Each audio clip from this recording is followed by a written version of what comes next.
Muy bien, vamos a saludar a nuestro invitado. Él es Miguel Ángel Rodríguez Mackey, ex canciller de la República y también internacionalista. Muy buenas tardes, Miguel Ángel.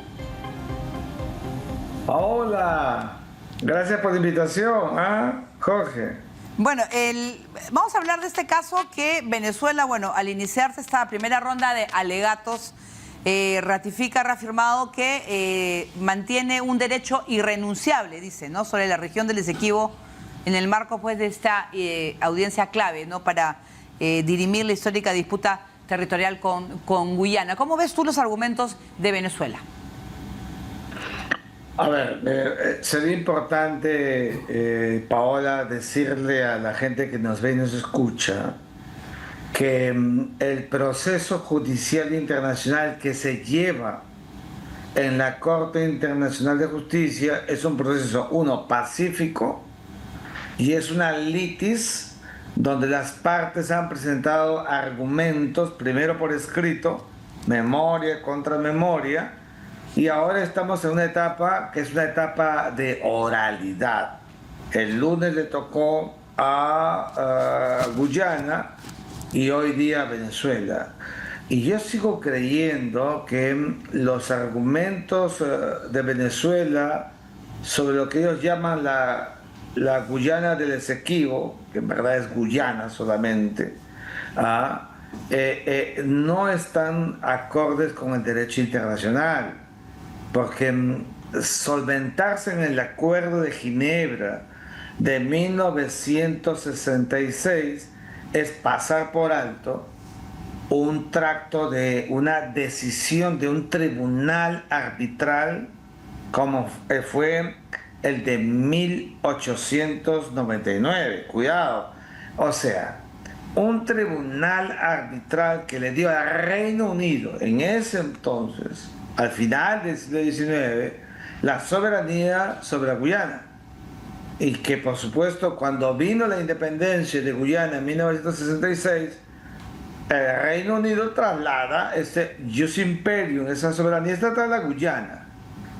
Las pretensiones de Venezuela, yo las veo, he seguido de cerca el caso, bastante jalado de los cabellos, jalado, forzado, muy forzado, porque no está partiendo de una decisión que no fue judicial, sino arbitral, es decir, por un mecanismo de solución de controversia voluntario y no jurisdiccional de esa época, que estableció un statu quo jurídico para la Guyana, lo que por supuesto Venezuela, sola y únicamente, cuando recién, fíjate tú, este acto de facto que la Corte debe considerar y valorar, en 2015, o sea, hace apenas 11 años, se han encontrado las enormes probidades de riquezas naturales que hay en el Esequibo.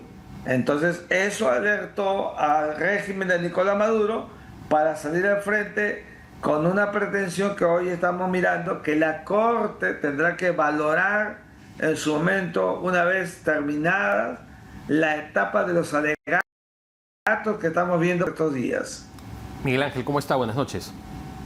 Jorge, buenas noches. Bueno, la posición que Venezuela esgrime es que su posición jurídica está fundamentada en el principio del uti possidetis, en la virtud de títulos jurídicos heredados de la colonia española, que los británicos extendieron la llamada línea de Schomburg más allá de territorios que estaban asignados a la corona británica, que el laudo de 1899 de París es un laudo írrito y que por lo tanto la única manera de dirimir la controversia es a través de negociaciones sobre la base de este acuerdo de Ginebra de los años 60. ¿Cuál es la posición de Guyana? O sea, ¿qué títulos jurídicos alega Guyana para defender su reclamación territorial? A ver, lo que tú estás diciendo es muy importante porque en verdad Guyana lo que argumenta es la fortaleza de una decisión de un tribunal arbitral, que fue un tribunal que tomó una decisión de jure y de factum sobre la base de una existencia que se producía en el tiempo por la regencia británica de la propia Guyana. Los títulos que refieren Venezuela asociados al Uti Possidetis de jure, en verdad, son prácticamente los que todos los países que se hicieron independientes a lo largo del siglo XIX tuvieron como argumento para sostener su jus territoriale, pero no había ningún acto de modus vivendi para que dijera que los escenarios de la Guyana eran espacios territoriales, eran asuntos que tenían que asociarse directamente a la soberanía territorial de Venezuela. La pretensión de Venezuela de decir que esto debe de terminar en una negociación es una absoluta contradicción, porque nadie va a la Corte Internacional de Justicia para terminar argumentando que todo esto debe terminar en una negociación directa. O sea, lo que hace Venezuela es ir a un espacio de litis para decir que tienen que terminar negociando a un mecanismo de solución pacífica y controversia voluntario. Para eso no se va a la Corte.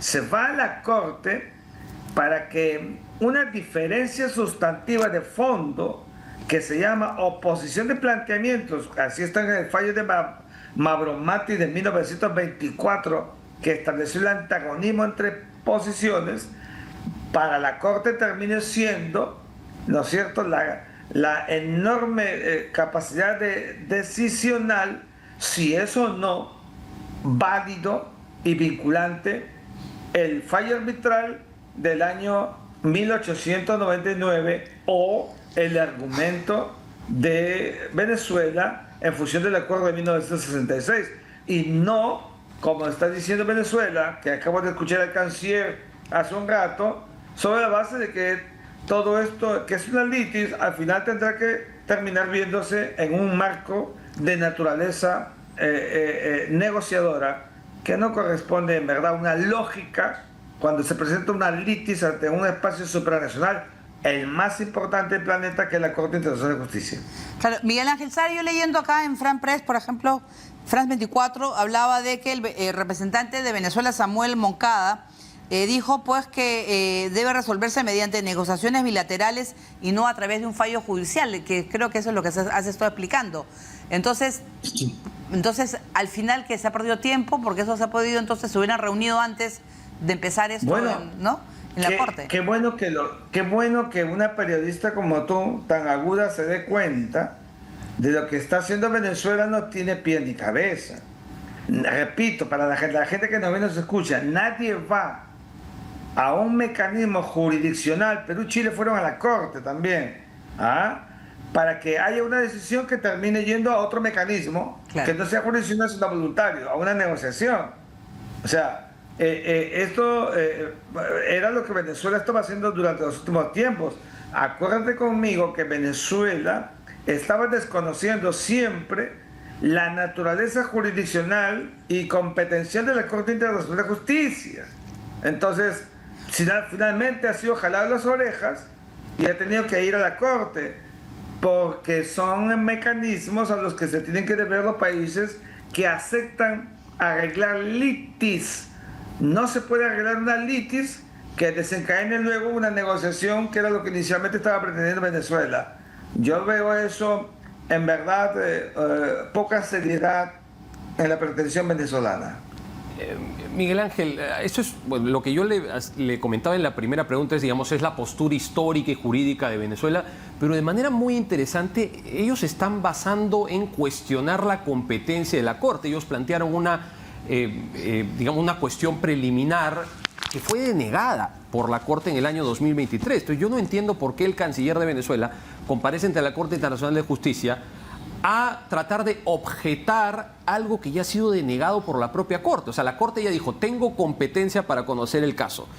¿Por qué no ir hacia una estrategia jurídica que se base en los títulos que Venezuela dice tener, en fundamentar por qué el laudo de 1899 es írrito, por qué se debería seguir lo pactado según los acuerdos de Ginebra? Que, por cierto, ahí Venezuela yo creo que tiene otra dificultad, y es que el acuerdo de Ginebra plantea que si no hay una solución, se puede ir a una instancia jurisdiccional, ¿no? Lo que está pasando aquí, Jorge, es que en verdad Venezuela está yendo a calentar o a crear circunstancias en verdad amorfas. El derecho internacional es uno solo. Hace un rato en la clase yo explicaba que los mecanismos supranacionales jurisdiccionales y los plazos y los modus operandi que tienen son cada uno concatenado con el otro para que tenga lógica. Si en una etapa preliminar la Corte se pronuncia sobre un aspecto de forma, puede hacerlo de fondo también, es evidente que en una etapa de fondo por lo menos debería haber un correlato lógico de aquiescencia o de asentimiento. Eso no tiene Venezuela. Por eso tú has visto cómo después de su exposición al día de hoy, lo único que han dicho es que nosotros estamos apelando para ir a una negociación. Claro. Es una tremenda contradicción. Claro. Repito, nadie que tiene una pretensión que la cree con títulos históricos como tú refieres y que están allí en los argumentos lógicos presentados por escrito, puede terminar diciendo que todo esto debe confluir en una negociación. Es decir, para la gente que nos ve y nos escucha, un mecanismo donde se prescinde de los jueces, se prescinde de una decisión en acto a marginar a las partes. Aquí lo que se quiere es que vaya un tracto directo y es evidente que eso no se va a poder conseguir ese formato, porque precisamente Guyana fue la Corte por la falta de seriedad de una Venezuela que no reconocía un tribunal del año 1899. Claro.